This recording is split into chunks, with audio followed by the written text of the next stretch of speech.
अस्सलाम स्टूडेंट्स, आज बेसिकली हमारा चैप्टर नंबर 1 चल रहा था प्रॉब्लम सॉल्विंग, उसका लेक्चर नंबर 5 है और आज हमने अपना ये जो फ्लो चार्ट का टॉपिक है इसको वाइंड अप कर लेना है। इसकी बेसिकली एंड पे दो एग्जांपल्स हैं, दो फ्लो चार्ट हैं जो कि काफी लेंथी थे, तो वो ऑब्वियसली आपको लॉन्ग क्वेश्चन के अंदर आ सकते हैं, तो इसलिए वो मैं आपको डिटेल में करवा दूंगा इस लेक्चर के अंदर।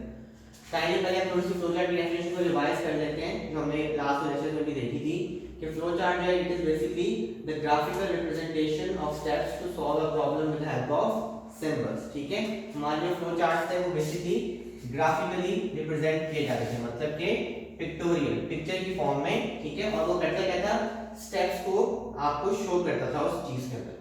स्टेप्स क्या थे, किसी भी प्रॉब्लम को सॉल्व करने के लिए यूज होते थे और ऑब्वियसली वो स्टेप्स हम कैसे शो करते थे, with help of symbols.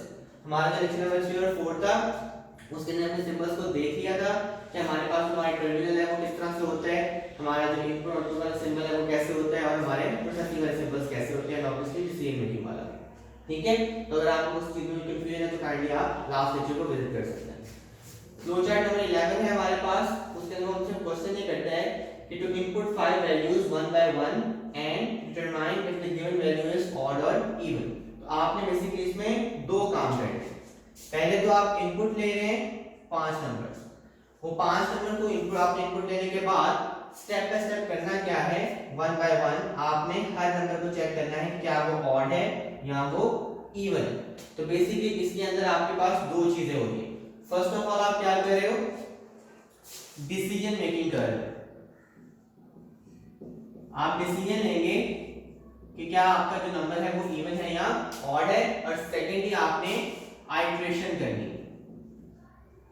Iteration का बेसिकली मतलब होता है बात को रिपीट करना। तो आपको कुछ लूप चलाना पड़ेगा जिससे चीज जो है वो बार बार रिपीट हो सके। अब आपका जो बेसिकली फ्लो चार्ट हमने ड्रॉ किया हुआ है, अगर हम इसको स्टार्ट करें तो सिंपली क्या करता है, आपके फ्लो चार्ट को स्टार्ट करता है। ठीक है, और यहाँ पे वो एक वेरिएबल लेके उसमें एक वैल्यू स्टोर करवा रहा है जिसको वो कह रहा है, वेरिएबल का नाम है आपका काउंट और उसमें जो वैल्यू स्टोर हुई है वो है 0। इसके बाद वो क्या कर रहा है, वो एक नया नंबर ले रहा है और उस नंबर का उसने नाम रख दिया है n। इनपुट कर रहे हैं आप नंबर n को। अब इसके बाद वो क्या कर रहा है, आपका ये जो काउंट था वो इसको बढ़ा रहा है। तो अगर आप देखें तो वो साइमल्टेनियसली दो काम इकट्ठे कर रहा है। एक तो वो यूजर से इनपुट ले रहा है और सेकेंडली जो उसने एक इमेजिनरी वेरिएबल लिया था काउंट, वो उसको स्टेप बाय स्टेप इंक्रीज भी करता जा रहा है। क्यों? क्योंकि हमने 5 वैल्यूज को स्टोर करना है और सिमिलरली हमने हर वैल्यू को ये भी चेक करना है कि क्या वो इवन है या ऑड। अब बेसिकली जो आपका ये वाला स्टेप है, remainder equals to n mod 2, इसको काइंडली आप देखें। फॉर एग्जांपल यूजर ने हमें एक नंबर दिया जो था 10। हमारे पास बेसिकली जो mod का वर्ड होता है ये आपकी डिवीजन को एक्सप्लेन नहीं करता बल्कि ये आपके रिमाइंडर को एक्सप्लेन करता है। जब आप किसी भी नंबर को किसी नंबर से डिवाइड करते हैं तो आपको दो चीजें मिलती हैं। फॉर एग्जांपल मैंने 10 को 2 से डिवाइड किया तो 2 5 10 आया। अब यहां पे मुझे दो चीजें मिल रही हैं, एक है हमारा क्वोशिएंट और दूसरा है हमारा रिमाइंडर।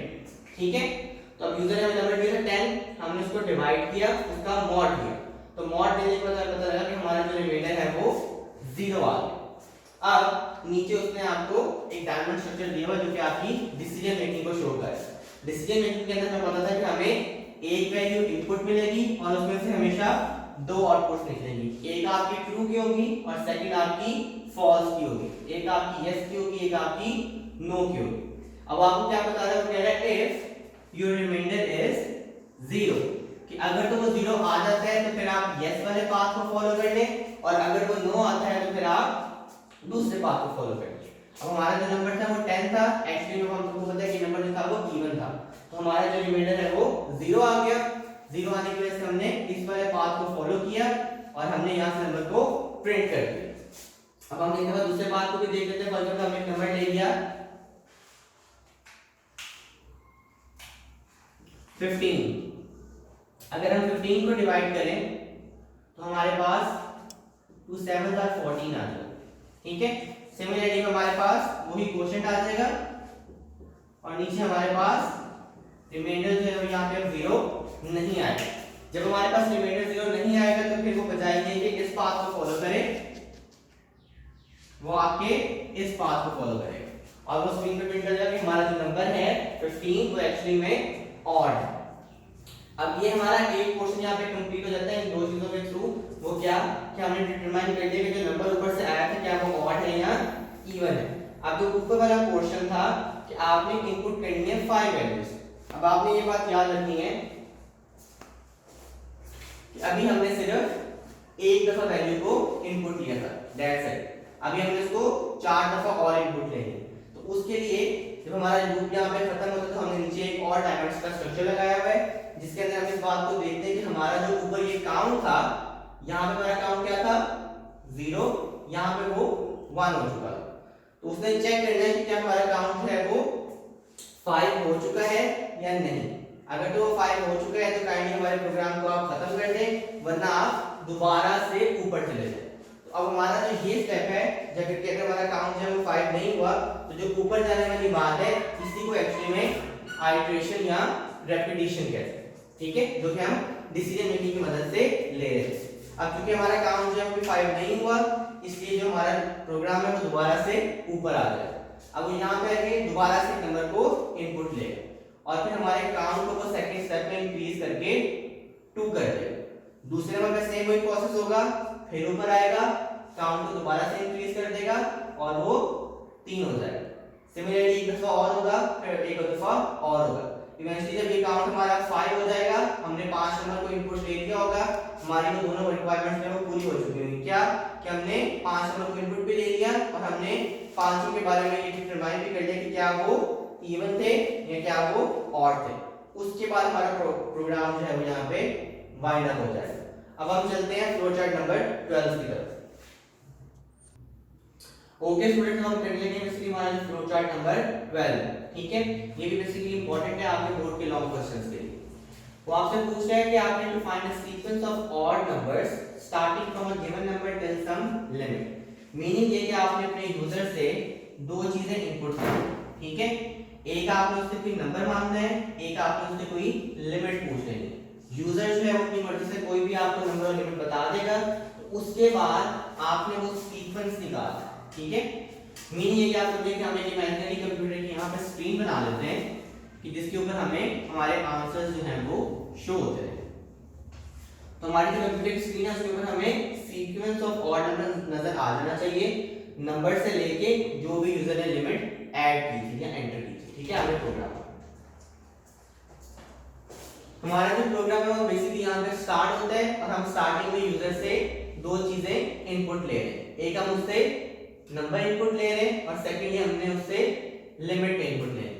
फॉर एग्जांपल यूजर ने हमें 5 जो नंबर था वो इनपुट कर दिया और उसने कहा कि जो आपकी लिमिट है वो फॉर एग्जांपल 15। आप लोग कोई भी केस सिनेरियो बना सकते हैं। अब आपने क्या किया, ये जो आपके पास नंबर था आपने उसका मॉड लेना है, ठीक है। तो 5 mod 2 ये आप ऑलरेडी दो दफा कर चुके हैं, आपके पास बेसिकली ये जो वैल्यू है ये 1 आ जाए, ठीक है। अब आप जब नीचे आएंगे तो ऑब्वियसली ये जो केस है आपका 9 की तरफ जाएगा और आपका जो लूप है वो डायरेक्ट नीचे आ जाएगा। यहाँ पे वो क्या कर रहे हैं, आपके प्रोग्राम को चेक कर रहे हैं। क्या वो चेक करते हैं कि आपका जो नंबर है क्या वो अभी भी आपकी लिमिट से कम है। लिमिट हमारी है 15, तो हाँ जी हमारा जो नंबर है वो भी लिमिट से कम है, तो यहाँ पे वो यस के केस में चला जाएगा। जब वो यस के केस में जाएगा तो अब वो स्क्रीन के ऊपर कुछ चीजों को प्रिंट करेगा। स्क्रीन के ऊपर वो जाएगा वो आपके नंबर को प्रिंट कर देगा। अभी हमारा नंबर था वो 5 था, उसने 5 को प्रिंट कर दिया और 5 को प्रिंट करने के बाद उसने इसमें 2 का एडिशन कर दिया, ठीक है। 2 का एडिशन करने के बाद वो फिर से ऊपर गया और उसने हमारी लिमिट को चेक किया।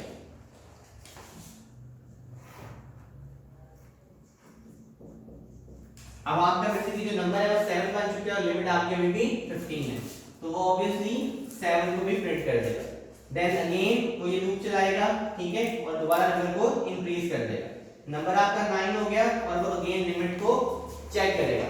अब ये काम वो इवेंचुअली करता रहेगा। नेक्स्ट नंबर आपका 9 भी प्रिंट हो जाएगा, 11 भी, ठीक है, और देन 13। उसके बाद आपके पास आपका नंबर आएगा 15।